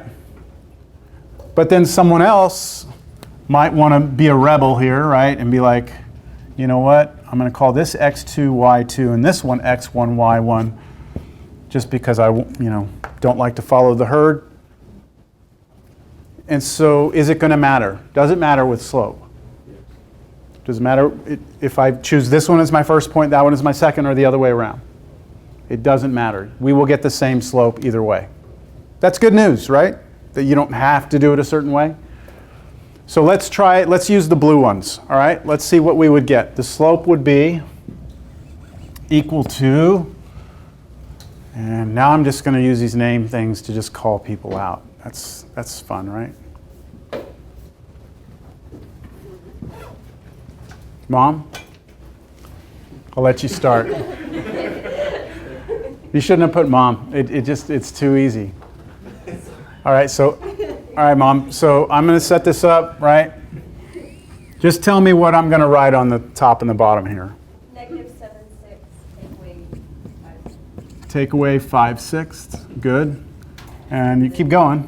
5/3. Mm-hmm. We all agree? Okay, so now we have to go through and kind of do like an order of operations. This is a big division bar, so we got to figure out what this is first, then divide this, right? So we'll move along to Bethany because you look like you want to answer. You're like, it's like coming out of it. Yes? Yes. Okay. So you want to put these together for me? Tell me what that would be. So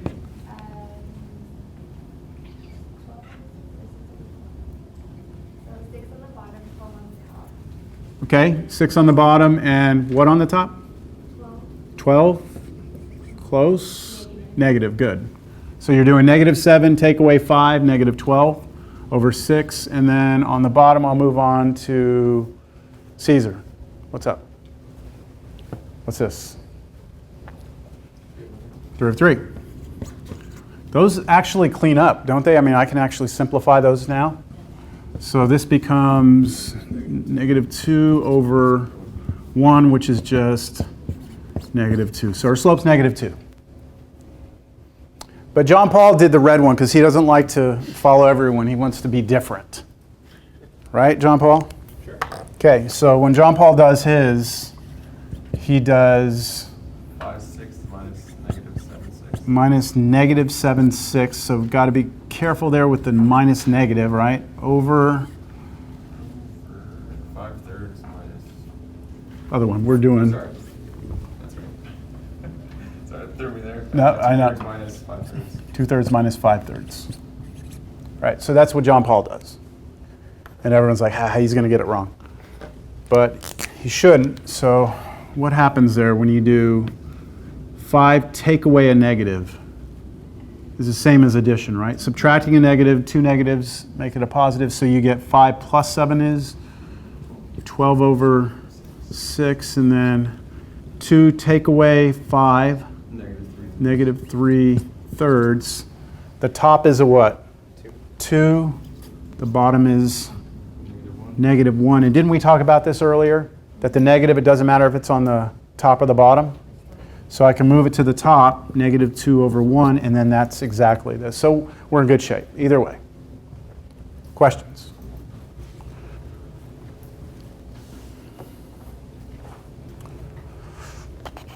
All right, so now, yes. Sorry. No. So will you take off points if we don't simplify the -12 over 6 on a test? Like we don't turn it into 2 over 1 and then -2? Like if you just would have If we just left it -12 over 6? like this whole thing just like this. If the fraction can be reduced, I'd like to see it reduced. For something like this, I would want to see -2. But if it was something where it was harder to do the reducing mentally, there's some numbers that you just didn't see it, I may be a little less critical of it. But again, it's not wrong, right? It's not wrong. So, I mean, I don't think I would hurt your grade too bad at all. Yeah, it'd be relative. It'd be relatively mild pain. All right, so now let's get to talking about equations of lines.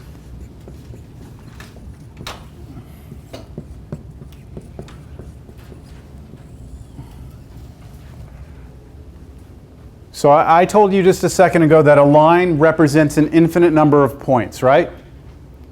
That's what it is. A line is really an infinite number of points. All these points, all these points, all these points, all these points. Each one of them is some x and y coordinate, x and y coordinate. So there's some relationship between the x's and the y's, right?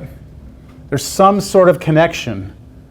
They're all related to each other. And if I draw a different line,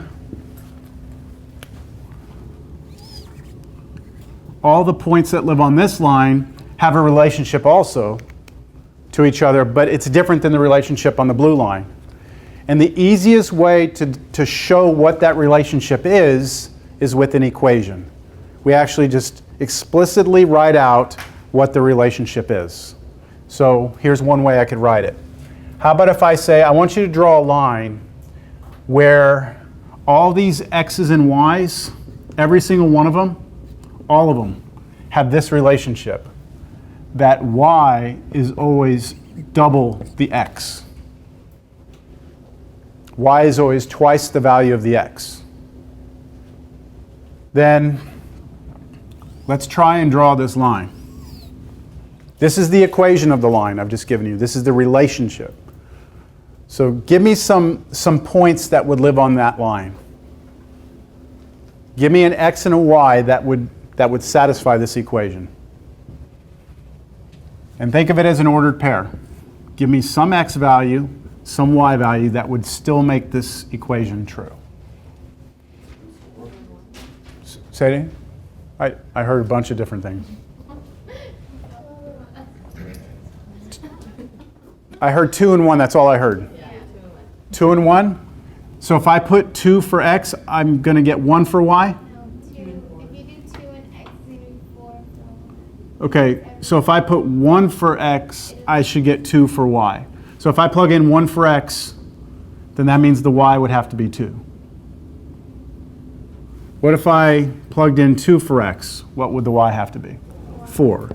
If I plug in 3 for x, it's got to be 6. And so all of these points, all of them listed out, draw a line. What about this one? 0, 0, right? Because if I plug in 0 right here for x, it's going to be 2 times 0, which is 0. That means y is 0.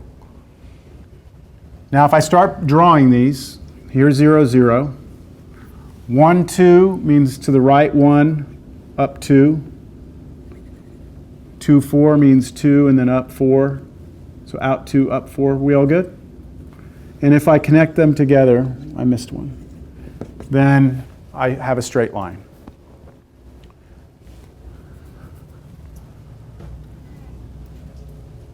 We could change the equation a little bit. If we change the equation, it should change the line, shouldn't it? So let's try this. Let's try y equals negative 2x. What would the difference there be? It would be other side. How do you mean other side? Going downward. It's going to go downward? Yeah, give me some values that would work here. So let's just try to, what would happen if you plug in 1 for x? You get negative 2 for y, right? If you plug in 2 for x, you get negative 4. If I plug in 3 for x, get negative 6. What about if I plug in 0? Still get 0, right? Or do you get negative 0? Negative 0 is 0. 0 is not positive or negative. It's neither. All right, so I would still have this point. I would go to the right 1 and down 2. Right 2 down, what, 4? Understand? So when I draw it, I have this. Totally different lines, right? They do share one point in common though, right? They both go through the origin.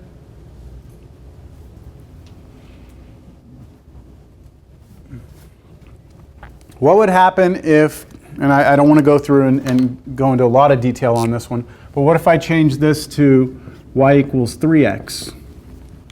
Then this would be 1, 3, 2, 6, 3, 9. And if I started to draw that one, it would actually look like this. It would be a little steeper than this one would be. And what if I put 10x? It would be even steeper and steeper. Now, if I keep on putting bigger numbers for x here, is it going to go and go over this way? No, it just gets steeper and steeper and tries to become vertical, right? If you put negative numbers in there, that's when it goes down this way. Okay, so positives in front, negatives in front. Still something you've seen before? Yes? Okay, good.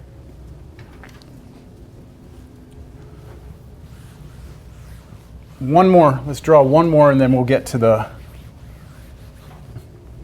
nitty-gritty here. y equals 4x minus 3. That's another equation that I am telling you what the relationship is between x and y.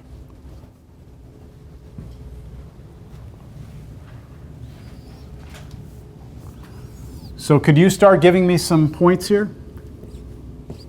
How many do I need to draw a line? I only need 2, right? That's all I need. So plug in 2 values, and you get the freedom of plugging in whatever you want for x here. Anyone? 1, 1. Everyone agree that lives on that line? Okay. Give me another one. 2, 5. Everyone agree with that? Yes? I'll do one more even though we don't need it. How about 0? 0, -3, right? So if I were to actually plot these, 1, 1 would be roughly somewhere here, 2, 5 would be somewhere over here, and then 0, -3 would be somewhere around there, and draw a straight line, and that's it right there. That okay?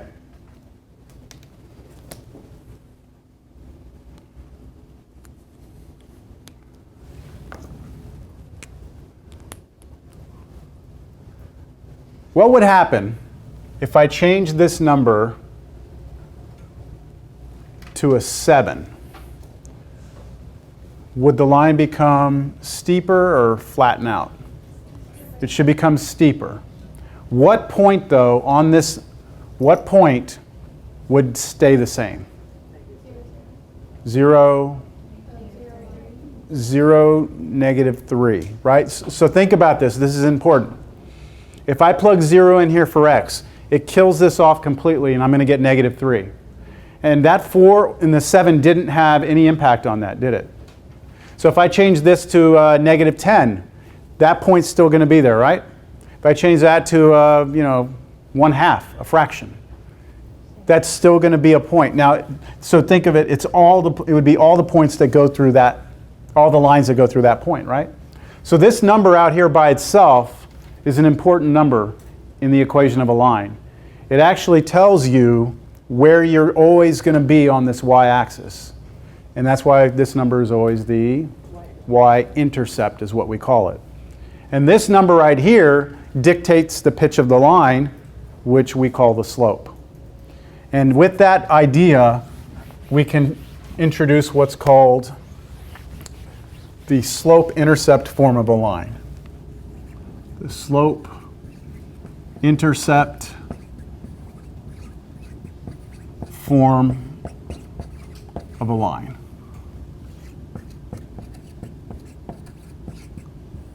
And here it is. If this is all familiar to you, then you probably will see this and say, oh yeah, I remember seeing that before. Y equals mx plus b. So if you're ever asked on a test to write the equation of a line in slope-intercept form, they want it to look like this. Now, m in this is the slope, which we've already determined we can calculate that, right? And b is always going to be your y-intercept. Now, when I say y-intercept, what do I mean by y-intercept?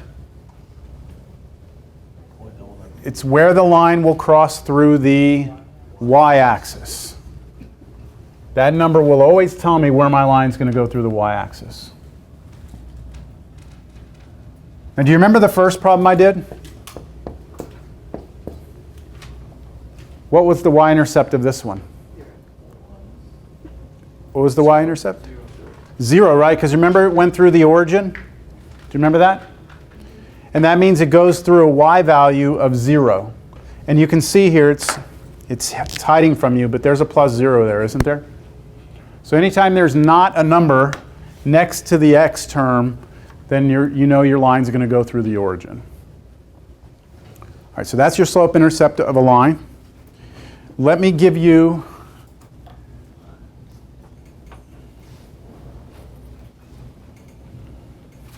a problem.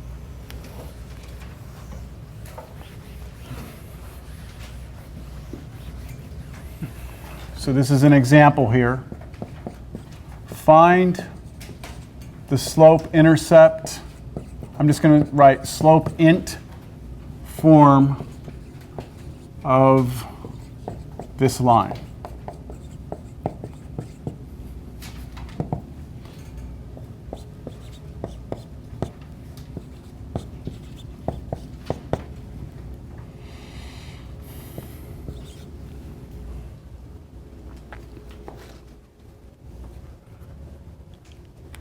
And we should briefly discuss this. How do I know that that's the equation of a line? Okay, you have an equation, right? You have what else? X and Y, right? Anytime you see an equation with X and Y in it, it could be a line. There's something else that forces it to be a line. And that's the fact that the power on each of those variables is 1. If you square the x, it's no longer a line, it's a parabola. If you cube it, it's a cubic function. So things change. But as long as these are both 1s, you've got a line. So I want you to write this in slope-intercept form. That means you need to make it look like this, which in layman's terms means solve for y. Isolate y by itself on one side of the equation. So can you get this y by itself? How? You're going to take this 1/2 x and you're going to move it to the other side, which means you're going to subtract it on both sides. Would you like me to write it vertically or just go ahead and do the subtraction? You want to write it? Okay, I'll write it. All right, so I'm going to do minus 1/2 x here. And whatever I do there, I must do here. It's going to cancel on this side. And notice that over here I offset it a little bit because I cannot take negative 1/2 x away from 10 because they're not like terms, right? You have to have the same variables to the same power to be able to combine these. So all that's happened is that it's been moved from the left side to the right side, but it changed signs when it came over to the right. So what do I still have? What's the equation I still have? Negative 2/3 y, 10 minus 1/2 x.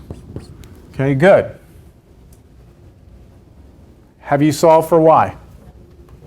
Almost, right? You have a number in front of it being multiplied, negative 2/3. You don't want that there. You want it to be a 1.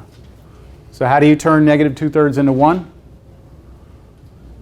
You multiply it or divide it. You can look at multiplication and division the same way. So let's start with multiply. If you were to multiply, you multiply by what? The reciprocal, right? So you would multiply by negative 3 over 2. I have to multiply by negative because negative times negative will be positive. And whatever I do on that side, I must do on this side also. This has the effect of, I mean, there's so many different ways you can look at this. You could say negative 3 times negative 2 is 6 over 6, and 6 over 6 is 1.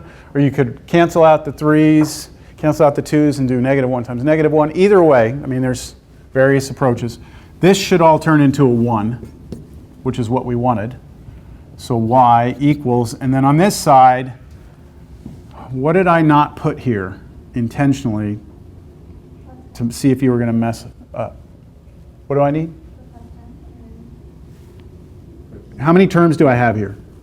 2 terms, right? And I'm multiplying this side by that. This has to be in parentheses so that you can distribute through. Don't forget that step. What happens when you multiply 10 times negative 3/2? 10 times negative 3/2. That's 10 over 1, right? So that's negative 30 over 2, which is negative 15. Yeah? Can't you I'm going to address that in a second. I'm going to do that next, okay? Because that was another option, but I went with the multiplication first. How about this times this? You have to do the fractions, don't you? You have to do -3/2 times -1/2.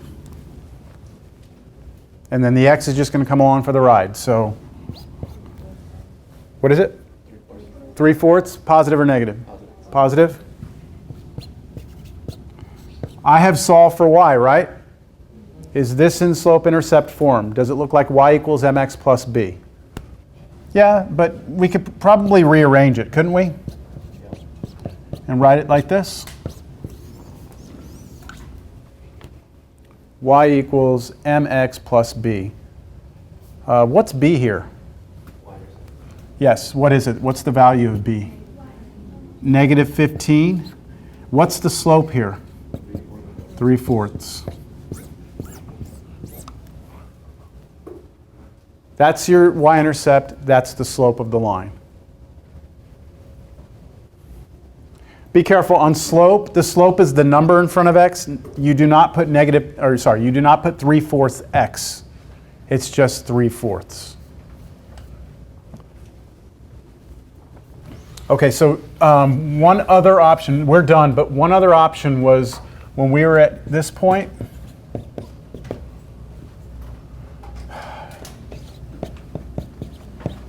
When we were at that point, Kathleen, right, said let's multiply by the reciprocal. Is that right, Kathleen? Okay, and then who said divide? So if you divide, what would you want to divide by? -2/3. So you would have to divide this side by -2/3, and then you would have to divide the entire side over here by -2/3, right? We know that this would become a 1 because it's gone. But here, how would you do this? I mean, it depends on you. But remember that division is the same as multiplication of the reciprocal. So you would take this, you would turn this into a times instead of divide, and you would flip that, wouldn't you? And it would be -3/2 that you're multiplying. But because it's two terms, you need to do that, and then you wind up exactly back doing it. So we are going to get the same answer either way. I think when you, like if this number out here, like let's just say this number out here was 4, I would divide by 4. But if it's ever a fraction, I always come in with the reciprocal.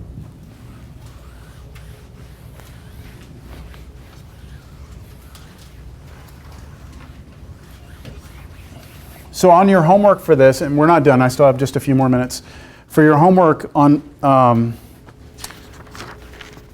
just looking at the line section, I'm gonna ask you to do parts A and B for the line section. And there's problems where they give you an equation, they say write it in slope-intercept form, and then they say find the x-intercept. And we have not talked about the x-intercept. So if I have a line, did I pass the sign in around? Yes. Yes? Okay. The tables that I came by and checked your work, you do not have to sign in. If I have a line, it's going to hit the y-axis somewhere, right? And it's also going to hit the x-axis. The y-axis was, the y-intercept was b, wasn't it? But how do we find this thing called the x-intercept? There's a standard way to do it. To find the x-intercept, set y equal to 0 and solve for x.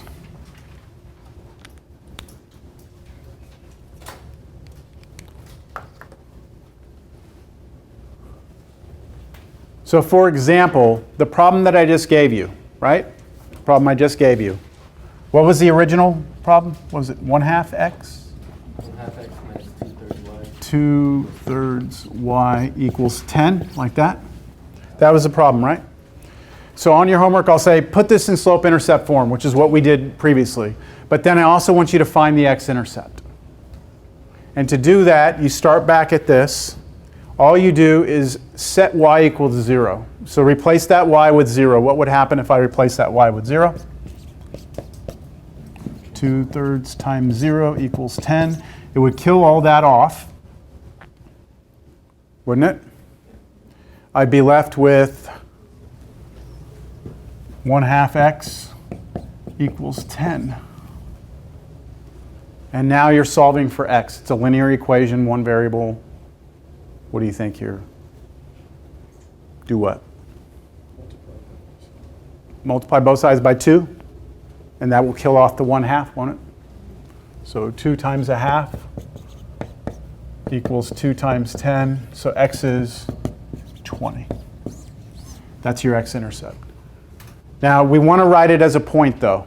All right. So if you're sitting here, right, on the x-axis, and I want to write that as a point, I'm telling you that the x-coordinate must be 20, right? What's the y-coordinate? 0, because remember, that's how we got to it, right? And any time, right, anytime you're on the y-axis, agree? If I'm anywhere on the y-axis, sorry, I said y-axis. Anytime I am on the x-axis, right, my y-coordinate must be 0. Okay. All right. So I'm going to just talk briefly about the next section. I'm not going to get in any problems. You can start packing up. Is everyone clear on the homework? You're supposed to finish up all the conversion homework, okay? But from the line section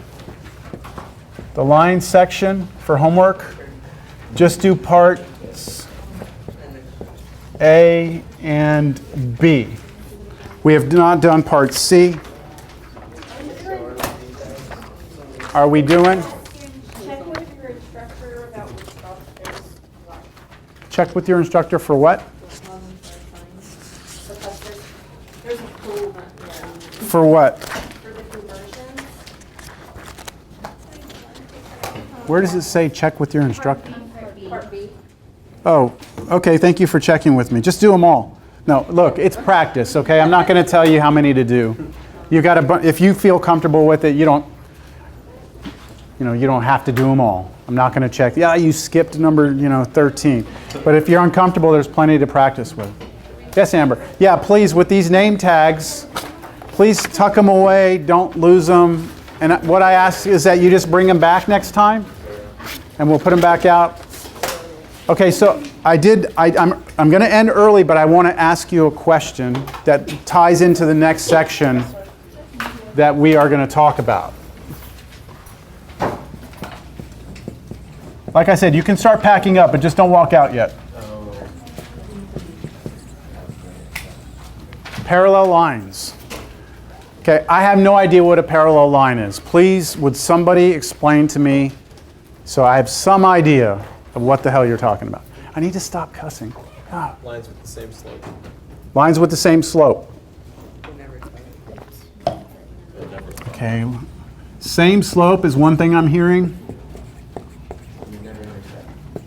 Never touch, I heard that. Never intersect. So if I'm trying to explain this to a kid, right, who's never taken an algebra class ever, I doubt this is going to work, right, to explain to them. Of course, they have the same slope. Like, they won't really know what the slope is, right? So what do you think about the other explanation? Two lines, they never touch. Is that satisfactory? Is everyone satisfied with that definition? Yes? Any complaints? No? Okay, so look, you got to give me 5 minutes. 5 minutes. So we're all going to agree that the basic definition of two parallel lines is that they never touch. All right. Have you ever seen, has anyone taken like an art appreciation class or seen some art? Yes? Have you ever seen like cave drawings? Drawings done by like humans many years ago? Yeah. Good drawings? They had a lot of time. I mean, oh, you said for that time. Why? Why weren't they as good as we are now? They had plenty of time, right? No? Their drawings kind of sucked, didn't they? I mean, let's be honest. Let's be honest. It's like, they did try. Some of it was, you know, what they were saying in their drawings is pretty impressive, They were but the first people to draw. yeah. Well, Yeah, I don't know. It actually has a lot to do with mathematics, all right? Believe it or not. Okay, so if I'm going to try and draw, let's say, a road with some buildings on the side, here's my drawing, okay? My first drawing. Now, of course, cavemen are not going to draw a road, but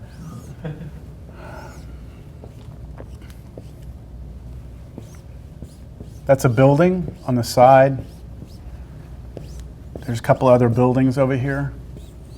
What do you think of my road and my 4 buildings? It's a bird's eye view. So it's a top view, kind of. But I'm following all the rules. I mean, we know these lines are parallel. So they don't intersect, right? That's a decent drawing. Now, who's drawn artistically before?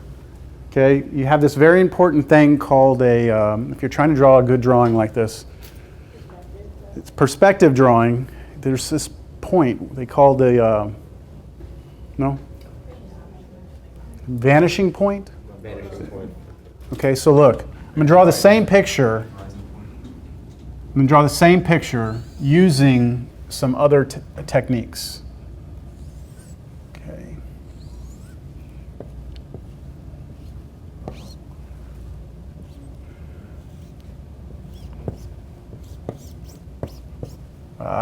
That one didn't come out very good, sorry. Ooh, that's real bad. Sorry, there's only 2 buildings on this drawing. Okay, so which one's better? You still like the top view? You like this one?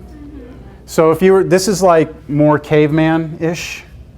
This is more like modern drawing, right? More realistic. Now, we know that in the real world, these 2 lines on the road should be parallel and should never intersect. But for me to actually trick your eyeballs into thinking that it's going to look like what we see, all parallel lines must intersect at a point. Notice that every line, right, like that's the same color. This line right here and this line right here are parallel in real life. That's this edge of the building and this edge of the building, and that's this line right here. Notice if I extend them, they all go to the same vanishing point, right? So to draw something that looks 3-dimensional on a 2-dimensional piece of paper, you must break the rules of Euclidean geometry, which says that all parallel lines never intersect. And you must actually completely reverse it and say all parallel lines must intersect at the same point at infinity. The point of my whole demonstration is this. If you define parallel lines by saying they never touch, you are confining yourself to just this geometry. That rule is okay in this geometry, which is all the geometry we ever use in a class like this. But if you step out of the box and you go into a different sort of geometry called perspective geometry, the rules change.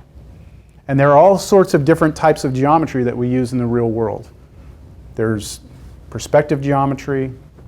There's, like I said, this is called Euclidean space. You have all these different branches of mathematics that deal with non-Euclidean spaces. So just remember you're a little fish in a fishbowl. There's a big universe outside of that we use every day to help us do some pretty cool stuff. So anyway, all right, go. Good, have a good weekend, right? check our homework. Yes, for those of you who hung out, let me see, where's that sign-in sheet? Okay, you've been doing all yours on there, right? Are you running? You running into? What I'm really more concerned about is if you're having any issues. No. You're okay? Yeah, but All right. show you kind of how I do it. Yeah, I I'm know kind of curious how you do it on I can here. zoom in enough to kind of do it. Oh, yeah. On here. Mm-hmm. But basically, I have those. That's the first day. Uh-huh. Day 2. Basically, just import them all into here. So, where are they? Over there. I got I need to talk to you about this because did you just import the PDF into here? I always have the biggest problems importing. OneNote is great for that actually. But I've had the problems in OneNote trying to import PDFs. So I actually had to do it through Word itself. So if you try to go through here to file printout, it'll like lag out and not work. But if you do it from Word print to OneNote, then it works like that. So But what if it's already in a PDF form? You have to basically just open it in Word and then export it to OneNote. I'm going to try that. Yeah, it's like a double step process. Cool. I appreciate you. Yep. Hold on, let me check you up real quick. I just want to make sure you're okay. You're keeping up with everything? Yes? Day 2, day 3. Okay, very good. Okay. Same thing here, homework Carlos. day two. Are you okay with it? Yeah. Math has never really been my forte, but it's all being taught in a really accessible way. So Okay. I think I'm doing a okay job of keeping That up. reminds me I need to turn off my camera.